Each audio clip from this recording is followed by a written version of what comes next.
Hey guys, so today I wanted to do a video on Randy Barnes and Brent Noon. And originally I was just gonna do Randy Barnes, but then I was like, they basically have the same technique. Now this isn't gonna be an underrated throwers. I might make a special one based on Brent Noon. I don't think Randy Barnes is underrated. He shouldn't be. He was just the world record holder right before Ryan Krauser in 2022 or one. My God, that just seems like such a long time ago. Just seems like every meet he just breaks the world record. And I know that was Glaze, but so before we get started, I just wanted to say I'm sorry that I haven't been really posting very many videos. I recently got surgery on my foot and stuff, so I've just been preoccupied. I'm still recovering, so this is my first video in a very long time. I think it's been like a couple weeks at least. So yeah, so that's the reason I haven't been making videos. So I was gonna say fans, but that's kind of weird. But to all the people who watch my videos, I hope you guys understand, and I am planning on now getting back to a regular. I didn't really have a schedule, but you know, not uploading a video every 3 weeks. So you'll be seeing some more shorts and videos and stuff in the coming weeks. But I wasn't even gonna make one today, but I was just thinking about these two. I was like, why not? I'll just make a video. Why not? So this isn't gonna be an underrated throwers video because again, I might make one on Brent Noon. I'm still undecided because it just depends on what I say in this. Because honestly, they were training partners. They honestly basically throw the exact same. So really, the only thing I would say in the underrated throwers would be Brent Noon's accomplishments. Both of them honestly didn't have. Randy Barnes had a longer career, like post collegiate. But I think both. I know Randy Barnes was banned twice. Banned for life. Well, he also banned twice for doping. Brent Noon, I'm like 80% sure he was as well. It just, he was one of the best American and one of the best shot putters of that era.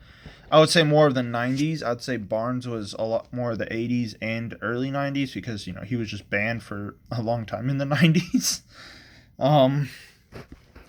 But yeah, Brent also is one of the best collegiate throwers of all time as well. So he has that. And yeah, so Brent Noon, who I have yet. I live actually. I don't live near him, but I live in the same state as him. So I might have seen him. I just probably didn't know it was him because I don't recognize him because I only know him really from these videos. But I have yet to meet. But if I ever get the opportunity to, I have met people who have met him and worked with him. I'm not going to share any of those stories because I don't know the validity of them and stuff unless I hear them straight from the source. So I don't really like to say stories unless they come from the source, just because you never know. But the reason I'm going to make a video about them is simply just because I think they were so ahead of their time. Now, before these two, and really Randy Barnes, I'm more speaking about Randy Barnes. Before these two, the big rotational shot putter was Brian Ofield, and to a lesser extent, maybe Dave Lout. But Brian Ofield was the rotational shot putter. And, then Randy Barnes comes and breaks the world record and just wins and, Olympic gold in 96. But before that, that was after his first doping ban. But before that, the one of the greatest shot put battles ever in 1988 between him and Ulf Timmerman, where just every other throw was just Olympic record, Olympic record, Olympic record, and it was a crazy. I think it might still be on YouTube. If it is, you should take a look because it is a crazy, crazy battle between those two. So during that time, I think Randy Barnes' technique is honestly so modern It's honestly kind of scary. But I think after he was banned and stuff, I think people just started thinking like, oh yeah, I mean, he only threw this far because of all the steroids and all that and stuff. Even though for some reason they didn't take away any of his medals or his world record or anything, even though he was banned for life, which is actually crazy. Um, so which I think is unfair that like just because you take a bunch of steroids, like oh that's why he threw far. It's like no, like I always use this example. Is like I like myself. If I took everything that Randy Barnes took, I'm not gonna throw 23 meters. I'll tell you that right now. All right, I am not a genetic freak of nature. I'm not as tall. All right, like I'm not. Well, the strength argument could be because of the steroids, but I think he was strong before the steroids. It's probably safe to say that. There's videos of him like cleaning like 500 plus pounds. It's utterly ridiculous how strong he was. I'm pretty sure he was like 6'3". I'm pretty sure something like that, which isn't like insane. It's not like Krauser being like 6'7" or anything.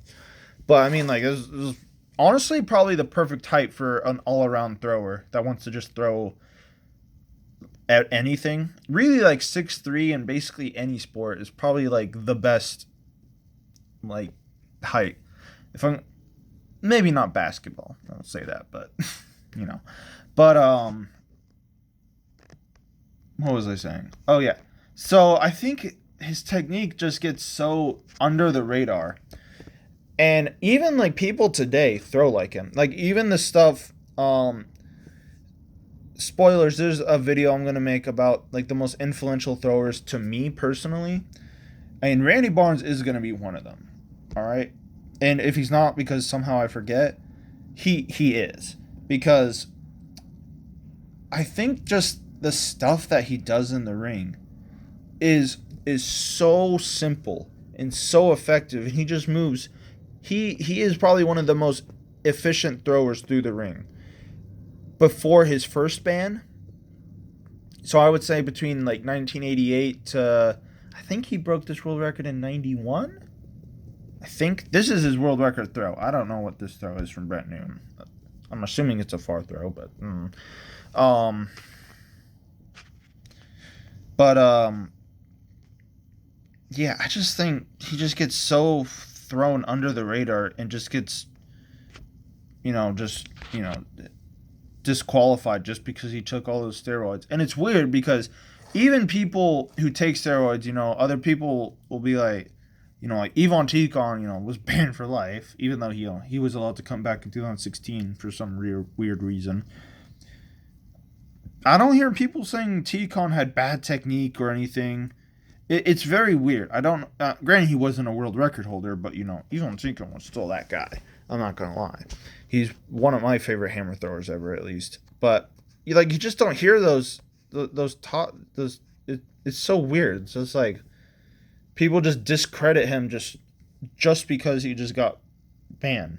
That's it. Like if you just take that out of the equation, like let's for a second just take all that political stuff out of the way, all the drugs and everything out of the way, and just look at what he does in the ring.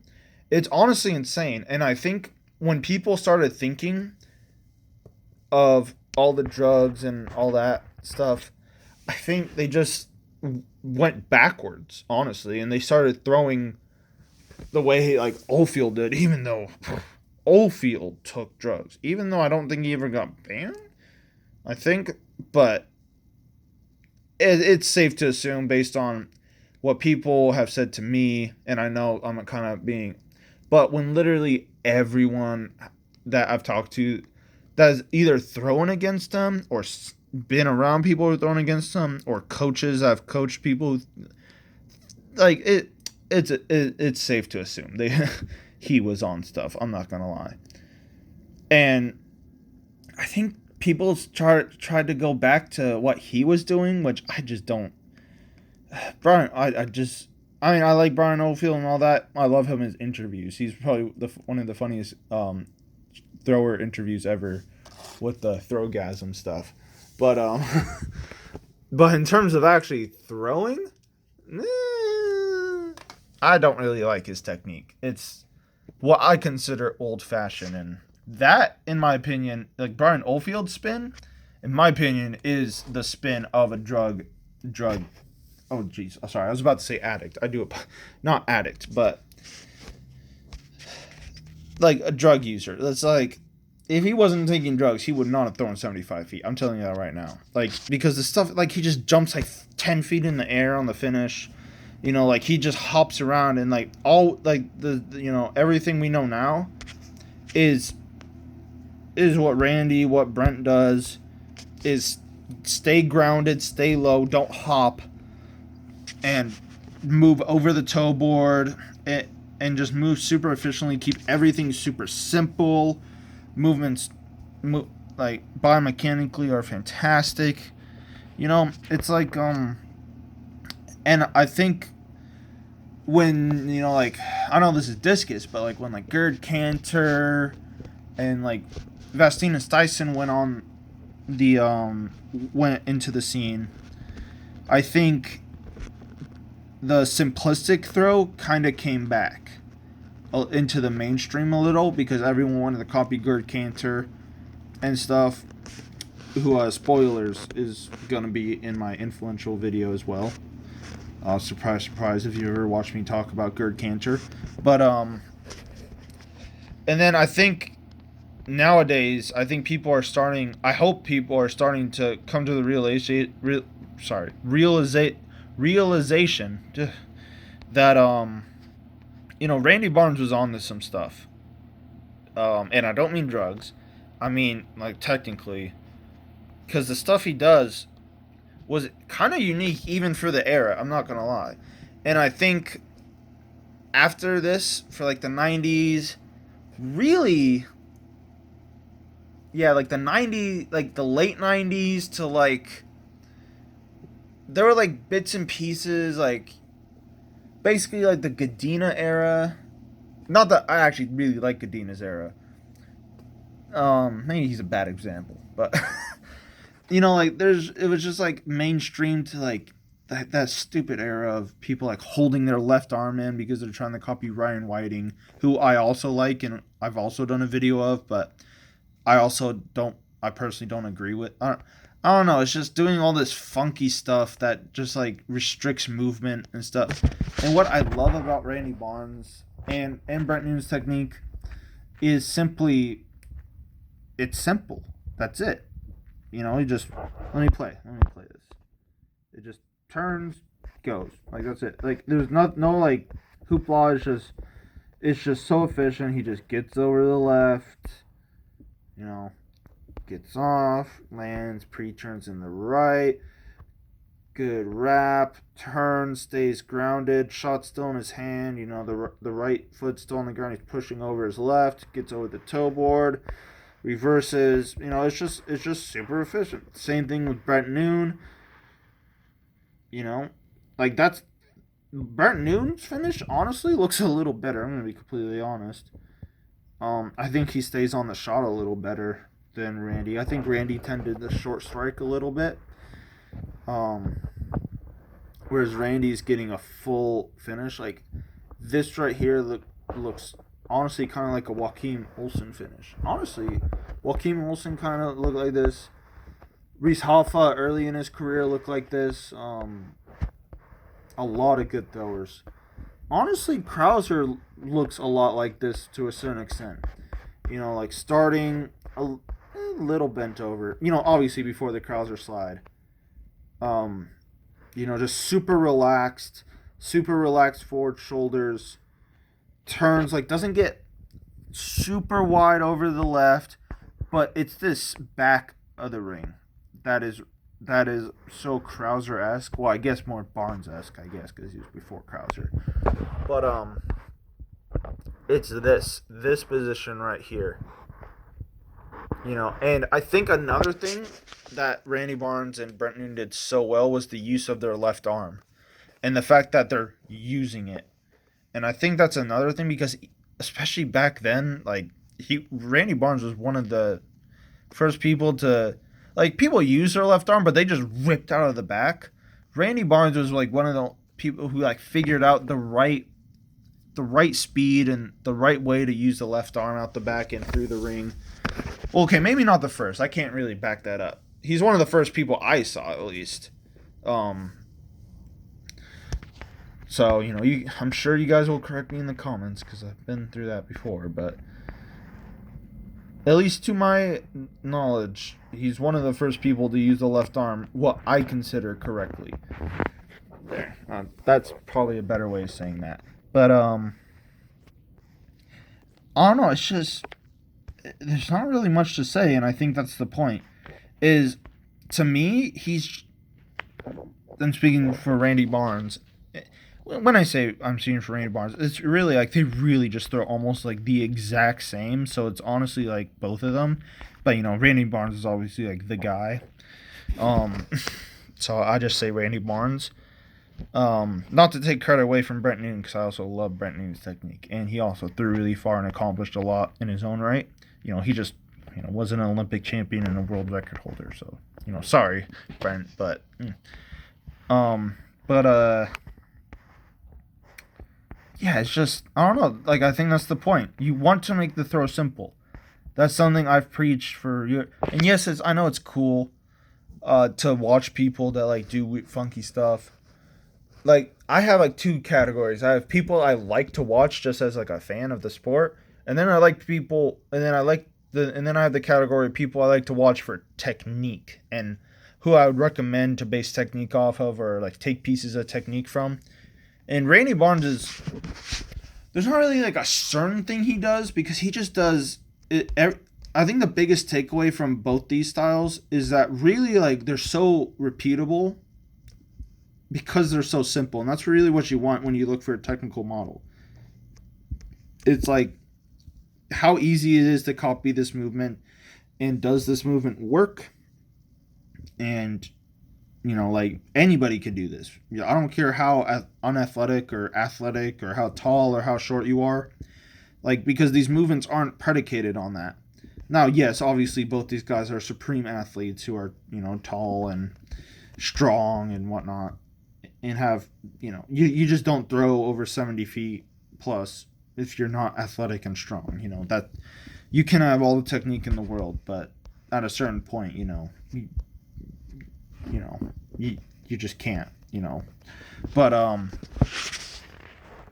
like even I, in my subpar intelligence, could even copy this technique.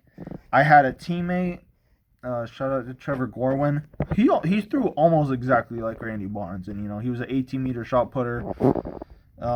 Even when he tore his Achilles his last year, he still was throwing over 17 meters, throwing on a torn Achilles. Now, obviously, it was like healed pretty much, but like it wasn't the same. He wasn't the same guy. But I mean, it just goes to show you how efficient this technique is. That even someone who previously threw 18 meters plus can come back after like a year because it's a torn Achilles and still throw like close to that. Just shows you how efficient this technique is. The fact like he didn't really change technique that much. In fact, like it kind of got a little worse because he couldn't. It was on I think his right Achilles, so I think he couldn't really lift that much off his legs. But I think honestly that kind of helped him a little because the more I think about it, from what I remember, granted that was. Oh my god, that was like 8 years ago or something. My freshman year. Oof. Oh god, I'm getting old. From what I remember, I mean, it allowed him to get more out and just work the ground longer. So, granted, when my teammate threw 18 meters, it was the year before I actually got there. So I only got to see him like before the Achilles for like I think like 3 months or so before he tore it because he tore in practice. But yeah, I'm acting like you guys know who he is. But shout out to him. He was Trevor Gorman, big influence in my career. Like one of the first people to really, really help me in technique, and stuff. And I still use some of the stuff he taught me to this day. So shout out to you. Really good leader and just overall a good guy and coaching. I think in the Northwest or something. But doing a fantastic job coaching and all that. So shout out to you, Trevor. So I know we haven't talked in a while, but yeah. And then, but off of that tangent, I don't even know how. Oh, yeah, that's why. Yeah, it just the whole point of that was just to show you how efficient this technique is. That like you can come back from injury and throw like almost the same. Like, granted that there's also so many other factors that go into that. This is not literally just like, oh, I can tear my Achilles and then just copy Randy Barnes and I can just throw almost the exact same as I was.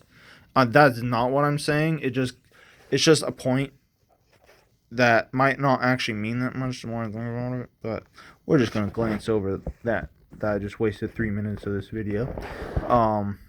But whatever. But let's get back to it. So I don't know if I'm necessarily gonna. I guess I can break down this technique, but there's not really like. Honestly, Randy Barnes might have the most simple technique I could really think of. It's either like him or Dylan Armstrong. I think Dylan Armstrong took a lot from Randy Barnes, and if not, it's a really big coinkydink that he threw pretty much the same. And I think Turner Washington probably is one of the most modern examples of people who throw like Randy Barnes. I would say for women like Maggie Ewan kind of throws like him, like takes like certain aspects and stuff. But honestly, I could say that really any like really good shot putter in the modern era pretty much does at least one thing Randy Barnes does, which I think is crazy because I think Randy Barnes has what I would call textbook technique, where there's nothing really wrong he does, in my opinion, and he just moves so efficiently and so smooth with elegance and grace, but not flash. It's just he just gets to the point. He has like a get to the point technique. It's not flashy. It just works. There's nothing like glamorous about his technique. So that's what I mean. Like with Krauser, who I believe is also one of the best technicians ever, or like Joe Kovacs, or like a Tom Walsh. Like you look at those three and you're like, damn, that's glamorous. Like I would love to be able to throw like any of those guys. But like I don't dream of people are like, oh, I want to throw like Randy Barnes because it looks cool. It's like, no, really. I mean, he just kind of just throws, which, in my opinion, is probably one of the highest compliments I can give a thrower. Which is why I have two categories of people I like to watch versus people I recommend technique and watch for technical stuff. Like Adam Nelson is someone I love to watch, and I have all the respect in the world. But on the other side, I'm not going to recommend people copy Adam Nelson simply just because that's his technique. Like I don't think anybody else can really throw like Adam Nelson, like to a T. Like I think Tom Walsh might be one of the closest people to, but he really just took concepts of Adam Nelson. But anybody can copy Randy Barnes. Like, I'm not gonna lie, I can't think of a single person who couldn't. I mean, it's just so simple. It's like the glide of the spin shot put. It's just like there's not many working things. Like he doesn't even wind that far. Like it's honestly like, which is why I compared him to Gert Cantor, is because it's just so smooth. He just gets to the point immediately. Even though Gert Cantor had a little more flash, but it's just like the reason I have like Randy Barnes and Gert Cantor is probably like my 1-2 for like shot put and discus technical models is because they're just so simple in their movements. And I believe like almost anybody, maybe to a lesser extent Cantor, but almost anybody can really copy what they do and throw successfully. Now, it might not be the greatest technique for you. I'm not saying that. But I believe that, especially in the case of Randy Barnes, like if you just copy him, it's not like you're going to throw terrible. Even though like it might not be the best. Who knows? Like you could if you copy Adam Nelson, who knows? But I'm speaking to like a general thrower populace. Like you could throw far just copying Randy Barnes. I'm not gonna lie. Sure, like maybe you won't reach your full potential, or maybe you will. Who knows? Because I don't know you, but there's just like really. I'm just saying a whole bunch of stuff to just say like his technique is just so underrated and so hated, and I think people are just clouded based on the fact of like outside stuff. Well, not really outside stuff, but like his drug use and being banned and all that. And like now he doesn't even have the world record. Oh no, he only has a second furthest throw. Or actually, does he? Oh no, he doesn't actually. He has a third now. I forgot Kovacs actually. Never mind. He has the third. So people are just like kind of slipping him under the rug. But honestly, I believe that he moves. I wouldn't say moves better, but has a better. If I was to recommend technique, I would say before Kovacs and Krauser, I would say Randy Barnes would probably be a better one to just copy, especially if you're a high schooler.